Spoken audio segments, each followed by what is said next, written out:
Kadaama TV wasuze otya? Gyebaleko ssebo, kansuubire oli bulungi.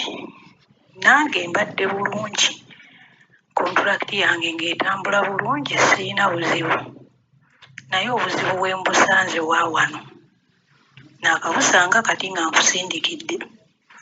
Nina ekipapula kye nasayininga, eno famire basayininga abakozi.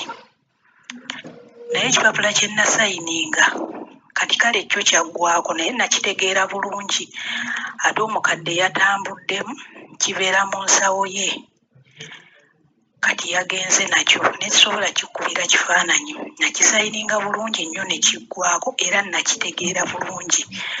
Nabisoma ebyaliko ne mbitegeera bulungi. Kati ku luno omwaka guli bwe gwaggwaako ne bakimpa. Kati guno omwaka omulala ne baba nga bandaga tebannafuna budde bundeetera kipapula kirala kusayininga. Nange ne sikifaako, ne ngamba kasita bansasula ssente zange ne bazisindika. Kati be baaleeta kya Luwarabu n'enkigaano kisayininga, nabo ne bakikkiriza.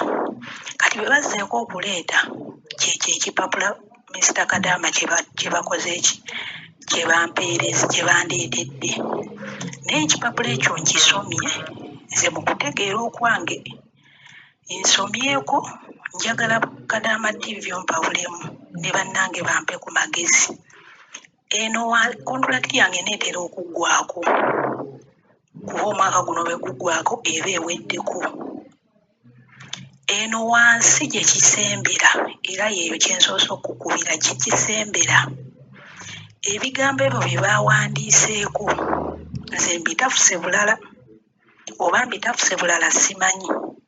Bisindikiddekokko ne ku bannange ne ku sisita wange, naye aŋŋambye ogira olindako tugira tubuuliriza tulabe. Kati Mr. Kadaama TV sigaanye baawandiiseeko ekyo ekigambo I agree, naye kano akatiketi ke kankuddeko waya. Ekipapula ekyo njagala kubuuza Mr. Kadaama TV, sinnakisayininga era ŋŋaanyi okisayininga, sinnateekako sitampu yange n'emu.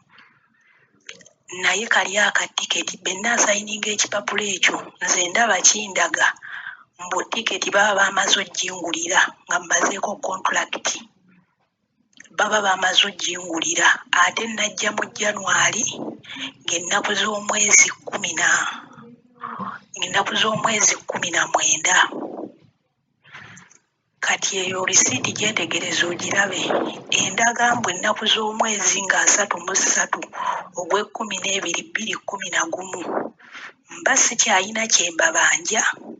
Eraga mbu singa mmaze ogisayininga ne risiiti mba mmaze ogifuna, ne tiketi baba baamala ogginsasula. Kati kye mbadde nsaba Mr.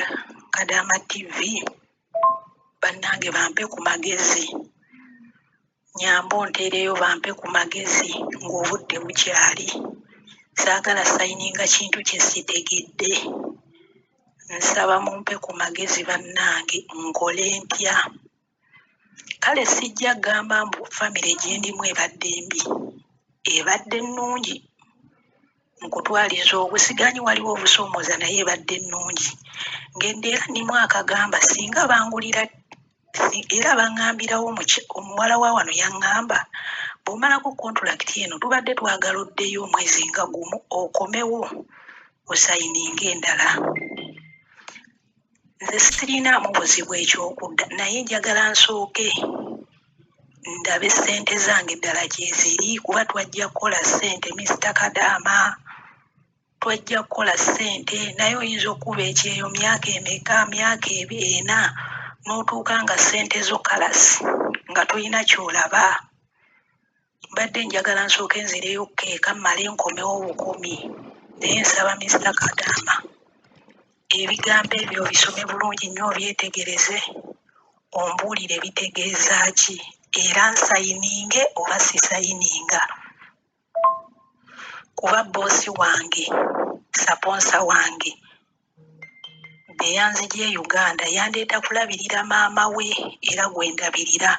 Kati saponsa tamanyi Luzungu bulungi, naye mmuyise mbimunnyonnyolemu, kuba mu kaseera kano wendi ewuwe omukadde agenze kukyala gy'agenze okukyala abantu bangi kuba banabo balina mmere ne batantwala ne baŋŋamba nsigale wano saponsa nange sikifuddeeko kubanga tujja ne tuwumulirawo emyezi ng'etaano ne tumala ne tuddayo kati benzize mbimunnyonnyolemu mugambe eno yonna yonna kiryoke nga munnyonnyola kana aka tiketi andaze mbu tabitegeera bulungi n'aŋŋamba kale bireke oli amanyi oluzungu baanajja onoosayininga era peeni n'agitwala olupapula ne tuluzzaawo kati sinnasayininga saba bannange munyambe mumpe ku magezi ng'obudde bukyali nkole ntya